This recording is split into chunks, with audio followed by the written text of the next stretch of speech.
नमस्कार, दिन भर की बड़ी खबरों में आपका स्वागत है। मैं हूं आपके साथ सुनीता तिवारी। आज के इस बुलेटिन में हम बात करेंगे मराठी भाषा विवाद पर एमएनएस के लिए आए 2 संदेश। जाने निशिकांत दुबे और पप्पू यादव ने क्या कहा। फिर बात करेंगे पश्चिम बंगाल के लोगों को शुभेंदु अधिकारी की चेतावनी, कहा मुस्लिम बहुल इलाके में ना जाएं। और बुलेटिन के आखिर में बात होगी थप्पड़बाज शिवसेना विधायक संजय गायकवाड़ पर एक्शन। सीएम देवेंद्र फडणवीस बोले पुलिस को पता है उन्हें क्या करना चाहिए, केस हुआ दर्ज। लेकिन दिन भर की बड़ी खबरों से पहले एक नजर आज की सुर्खियों पर। आरएसएस चीफ मोहन भागवत बोले नेता को 75 साल की आयु में रिटायर हो जाना चाहिए। 5 साल पहले भागवत ने कही थी ये बात। हालांकि 5 साल पहले भागवत ने 75 की उम्र में सेवानिवृत्त के अपने इस बयान पर पीएम मोदी को अपवाद बताया था। सावन के पहले दिन सीएम योगी आदित्यनाथ ने गोरखनाथ मंदिर में विधि विधान से रुद्राभिषेक किया। उन्होंने एक्स पर तस्वीरें और वीडियो साझा करते हुए सभी को श्रावण मास की शुभकामनाएं दी। हमें ऑपरेशन सिंदूर और उस दौरान इस्तेमाल स्वदेशी तकनीक पर गर्व, बोले भारत के राष्ट्रीय सुरक्षा सलाहकार अजीत डोभाल। तेलंगाना के बीजेपी विधायक टी राजा सिंह ने पार्टी के राज्य अध्यक्ष पद पर रामचंद्रन राव की नियुक्ति का विरोध करते हुए इस्तीफा दिया था। इस्तीफा बीजेपी ने किया स्वीकार। राजस्थान के खाटू श्याम मंदिर में छोटी सी बात को लेकर भक्तों और दुकानदारों के बीच जमकर चले लाठी डंडे, वीडियो हुआ वायरल। चांगुर बाबा यूपीएचएस से बचने के लिए करीबी नीतू के साथ छोटे से कमरे में 80 दिन ठहरा था। सामने आई बड़ी जानकारी। उत्तराखंड में पाखंडियों के खिलाफ ऑपरेशन कालनेमी जारी, पुलिस ने 25 ढोंगी बाबा किए गिरफ्तार। बिहार के मुख्यमंत्री नीतीश कुमार ने आज बिहार के 1.11 करोड़ पेंशन भोगियों को 12,027 करोड़ रुपए की राशि ट्रांसफर की। पहली बार लाभार्थियों को 1100 रुपए प्रति माह की बढ़ी हुई दरों से पेंशन मिली। मुंबई का डीएनए हिंदू गोल टोपी और दाढ़ी वालों ने मुझे वोट नहीं दिया, बोले महाराष्ट्र के मंत्री नितेश राणे। अंतरिक्ष से धरती पर 14 जुलाई को लौटेंगे शुभांशु शुक्ला, नासा ने किया ऐलान। ये तो थी सुर्खियां। विस्तार से बात करते हैं दिन भर की बड़ी खबरों की। पिछले कुछ दिनों से महाराष्ट्र में भाषा विवाद को लेकर जमकर राजनीति हो रही है। ये विवाद शुरू हुआ था महाराष्ट्र सरकार के उस फैसले से जिसमें स्कूलों में पहली से तीसरी कक्षा तक हिंदी भाषा सिखाने की बात कही गई थी। विवाद होने पर यह फैसला तो वापस ले लिया गया, लेकिन इस विवाद को राजनीतिक रंग मिल गया है। पिछले हफ्ते भाषा विवाद से जुड़ी कई घटनाएं सामने आई, जहां एमएनएस के कार्यकर्ता उन लोगों से गुंडागर्दी करते हुए नजर आए जो उनसे मराठी के बजाय हिंदी में बात कर रहे थे। महाराष्ट्र में जल्द ही बीएमसी चुनाव होने वाले हैं। ऐसे में राज्य में भाषा विवाद मुद्दा बना हुआ है। इस विवाद में अब एंट्री हो गई है बिहार के पूर्णिया के निर्दलीय सांसद पप्पू यादव की। आइए जानते हैं इस रिपोर्ट में क्या कुछ और है इस पूरी खबर में। उन्होंने खुले तौर पर चुनौती दी है कि अगर महाराष्ट्र नवनिर्माण सेना के प्रमुख राज ठाकरे बिहारी का अपमान करेंगे तो उन्हें इसका परिणाम भुगतना होगा। वहीं भाजपा सांसद निशिकांत दुबे ने कहा कि वो महाराष्ट्र में चल रहे भाषा विवाद पर दिए अपने बयान पर अभी भी कायम है। मीडिया से बात करते हुए निशिकांत दुबे ने कहा कि आप गरीबों से मारपीट करते हैं। राज ठाकरे और उद्धव ठाकरे को लगता है कि राजस्थान, गुजरात, कर्नाटक और बिहार के लोगों को डराकर वो कुछ भी कर सकते हैं।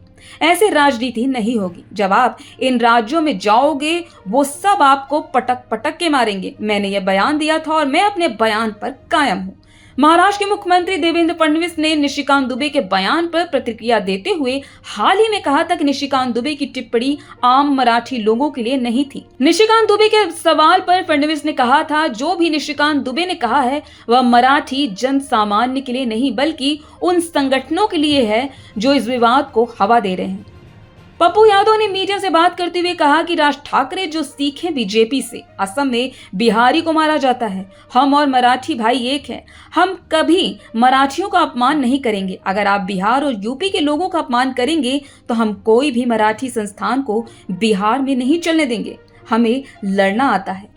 आपसे राज ठाकरे जी हम लड़ लेंगे। जब बीएमसी का चुनाव आता है तो सीट जीतने के लिए बिहार को निशाना बनाते हैं। बिहार और बिहारी ये बर्दाश्त नहीं करेंगे। कभी मुंबई से निकल कर देखो, पप्पू यादव में दम है आपके घर में आकर अपने बिहार और बिहारी की अस्मिता को बचाने की और मरने की भी। पश्चिम बंगाल के नेता प्रतिपक्ष और भाजपा के नेता शुवेंदु अधिकारी ने बंगाली लोगों से जम्मू कश्मीर नहीं जाने की अपील की है। उन्होंने चेतावनी भरे लहजे में लोगों को पहलगाम हमले की याद दिलाई और कहा कि किसी भी मुस्लिम बहुल इलाके में ना जाएं। दरअसल जम्मू कश्मीर के सीएम उमर अब्दुल्ला ने पश्चिम बंगाल के लोगों को जम्मू कश्मीर आने का न्योता दिया है।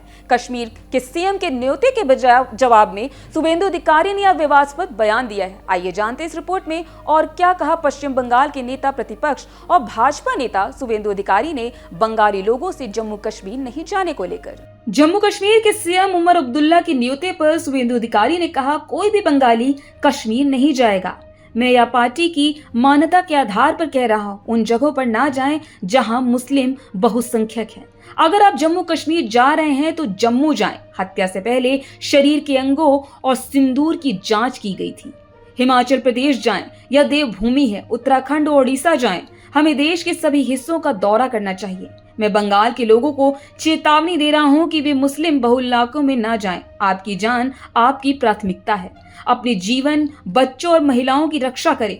शुवेंदु अधिकारी ने पहलगाम आतंकी हमले को याद करते हुए कहा कि लोगों के शरीर के अंग और सिंदूर देखकर उनकी हत्या की गई थी, इसलिए मुस्लिम बहुल इलाकों में ना जाएं। उन्होंने लोगों को अन्य विकल्पों का सुझाव देते हुए कहा कि लोग जम्मू जा सकते हैं या देवभूमि उत्तराखंड और हिमाचल जा सकते हैं। हालांकि उन्होंने जम्मू कश्मीर नहीं जाने की अपील की। बता दें कि 22 अप्रैल को जम्मू कश्मीर के पहलगाम में 4 हथियारबंद आतंकियों ने निहत्थे पर्यटकों पर हमला किया था। इस हमले में 26 लोगों की मौत हुई थी। आतंकियों ने मारने से पहले लोगों से उनका धर्म पूछा था और पैंट उतरवाकर कलमा पढ़वाकर इसकी पुष्टि भी की थी। इसके बाद उन्हें गोली मारी थी। इस घटना को अंजाम देने वाले आतंकी पाकिस्तानी थे। ऐसे में जब भारत ने पाकिस्तान में आतंकी ठिकाने खत्म किए तो दोनों देशों के बीच हवाई हमले भी शुरू हो गए थे। हालांकि पाकिस्तान ने डीजीएमओ के स्तर पर बातचीत कर संघर्ष रोकने की अपील की। इसके बाद शांति स्थापित हुई। पहलगाम आतंकी हमले के बाद जम्मू कश्मीर का पर्यटन गर्त में चला गया था। लोगों ने बड़े पैमाने पर होटल और फ्लाइट की बुकिंग कैंसिल कर दी। इस वजह से पर्यटन से जुड़े काम में लगे लोग बेरोजगार हो गए। महीनों बाद यहाँ के हालात पटरी पर लौटना शुरू हुए हैं। यहाँ पर्यटकों को वापस लाने के लिए सरकार कई उपाय कर रही है। इसी कड़ी में सीएम उमर अब्दुल्ला ने पश्चिम बंगाल के लोगों को जम्मू कश्मीर आने का न्योता दिया था। हालांकि शुवेंदु अधिकारी ने धर्म के आधार पर लोगों से वहां नहीं जाने के लिए कहा है। महाराष्ट्र में एकनाथ शिंदे गुट के शिवसेना विधायक संजय गायकवाड़ के खिलाफ मुंबई पुलिस ने मामला दर्ज किया है। मरीन ड्राइव पुलिस स्टेशन में गायकवाड़ के खिलाफ बीएनएस की धारा 352, 115(2) के तहत नॉन कॉग्निजेबल ऑफिशियल दर्ज किया गया है। ये गायकवाड़ ने बासी खाना देने वाले कैंटीन कर्मचारी की पिटाई की थी, जिस पर विपक्ष ने जोरदार विरोध किया था। इसके बाद महाराष्ट्र के मुख्यमंत्री और गृह मंत्री देवेंद्र फडणवीस ने शुक्रवार 11 जुलाई को पुलिस को जरूरी जांच करने के आदेश दिए थे। आइए जानते इस रिपोर्ट में क्या है और पूरा मामला। बता दें कि पुलिस ने गायकवाड़ के खिलाफ एक्शन लिया है। फडणवीस ने कहा, इसके लिए किसी के द्वारा शिकायत दर्ज कराने की जरूरत नहीं है। अगर यह संज्ञेय अपराध है तो पुलिस स्वयं संज्ञान लेकर कार्रवाई कर सकती है। यह अपराध संज्ञेय है या असंज्ञेय, यह इस पर निर्भर करता है कि कितनी जोर से मारा गया। इसी के आधार पर अपराध की प्रकृति तय होती है। सीएम के बयान के बाद बुल्धाड़ा से विधायक गायकवाड़ ने अपनी हरकत का समर्थन करते हुए कहा कि अगर मेरी राह गलत भी रही तो मुझे कोई पछतावा नहीं है, बल्कि मैंने जो किया उसी की वजह से घटिया खाना देने वाले कैंटीन पर कार्रवाई हुई। मैंने बस थोड़ा बहुत मारा था, इसलिए केवल एनसी दर्ज हो सकती है। उन्होंने कहा, यह कोई बड़ा अपराध नहीं है, मुझे कानून की जानकारी है। मैं मुख्यमंत्री और उप मुख्यमंत्री से मिलकर इस घटना की जानकारी दूंगा। अगर उन्हें लगता है मैं दोषी हूं तो मैं उनके द्वारा दी गई सजा भुगतने के लिए तैयार हूं। गायकवाड़ ने बासी भोजन परोसने पर मंगलवार 8 जुलाई रात को आकाशवाणी MLA हॉस्टल की कैंटीन के कर्मचारी को थप्पड़ मारा था। इस मारपीट का वीडियो वायरल हुआ है। इसके बाद FDA ने बुधवार शाम को मुंबई स्थित कैंटीन चलाने वाले केटरर का लाइसेंस निलंबित कर दिया। FDA ने अपने निलंबन आदेश में कहा कि कैंटीन के निरीक्षण के दौरान खाद्य सुरक्षा नियमों का उल्लंघन पाया गया था। तो आज इस बुलेटिन में इतना ही। आप देखते रहिए दी लोकसभा।